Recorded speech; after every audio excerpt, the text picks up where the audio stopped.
Hello, EDCI 708 gals, Jody and Natalie and Janet. I hope you are well. It is March 19th as I'm recording this, and week 9 is coming up. Um, Big deal. You had a break last week with by scheduling spring break here. I hope that you did actually take a little rest and also use that time as an opportunity to perhaps get caught up on some of your writing and reading.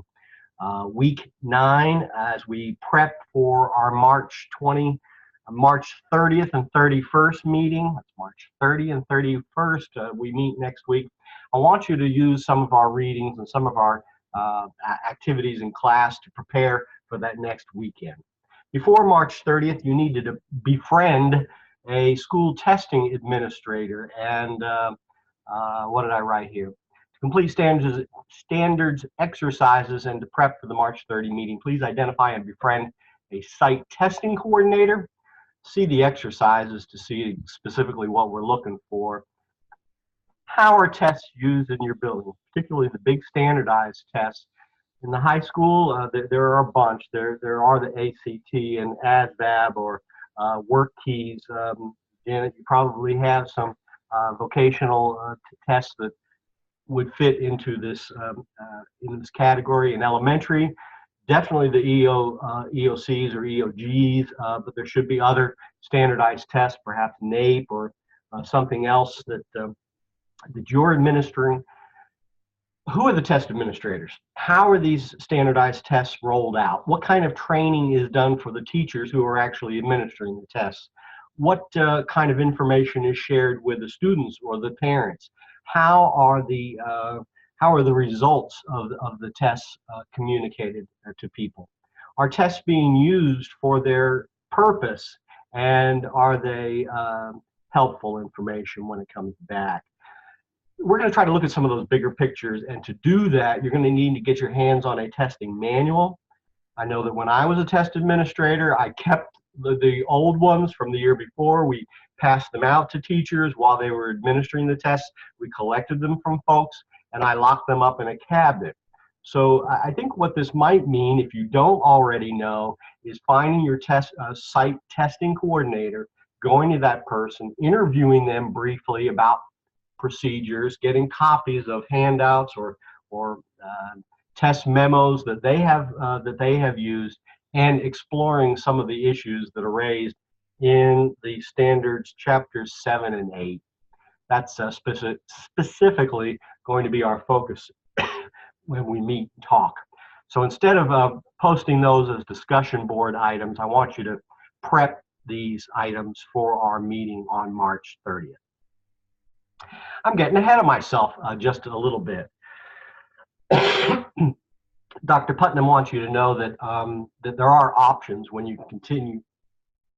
After you continue beyond your program coursework, most of you, I hope, are going to be completing a dissertation. If you do not, then the EDS is an option. And there are also, through Gardner Webb, leadership options available. If you choose to stay in a school and want to be an assistant principal or principal, there are ways for you to be licensed in the state of North Carolina in order to do that and to be an instructional leader in your building. So those are some options that you want to take a look at if you're interested in those career paths. Black is also on your radar. But wait, first, isn't there a basketball game coming up, Dr. Palermo? Yes. I also want to remind you that this is the week that the NCAA tournament begins. And though I know that you're not sports fans primarily, you're graduate school fans, I hope that you are telling all of your friends that yes, that is indeed your graduate school, Gardner Webb, who is facing Virginia Cavaliers Friday night in the first round of the men's NCAA basketball tournament. Yes, the Running Bulldogs did make the big dance, and I'm going to take at least some time from my graduate grading and coursework in order to cheer on the Running Bulldogs. So glad they didn't pull the Tar Heels in the first round.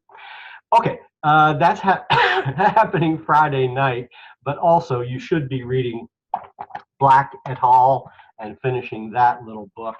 Um, Assessment for learning, in my big picture of this text, means sitting down with groups of teachers and looking at the perhaps like an in-depth CDP, curriculum development project, looking with teachers in depth at what we're teaching, what students are learning, and trying to improve both the instruction and the assessment such that we can do a better job helping kids learn.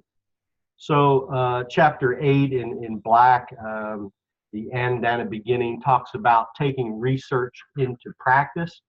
And well, consider Black's closing thoughts about the impact of research and research into practice. How are you using research into practice, either as you can relate it to the work on the CDP, excuse me, or relate it to your own research? So some thoughts for reflection and feedback there. So that was kind of disjointed and jumping around just a little bit, but you have some work to do this week, some reading, some preparation primarily to do before our March 30th meeting. And don't let this go, please. Find out who the testing coordinator is at your site and interview them before March 30th. And get your hands on a copy of a testing manual. If you're having difficulty doing that, please let me know before we meet, and I'll come up with some copies. Thank you. Have a great week. Go Running Bulldogs.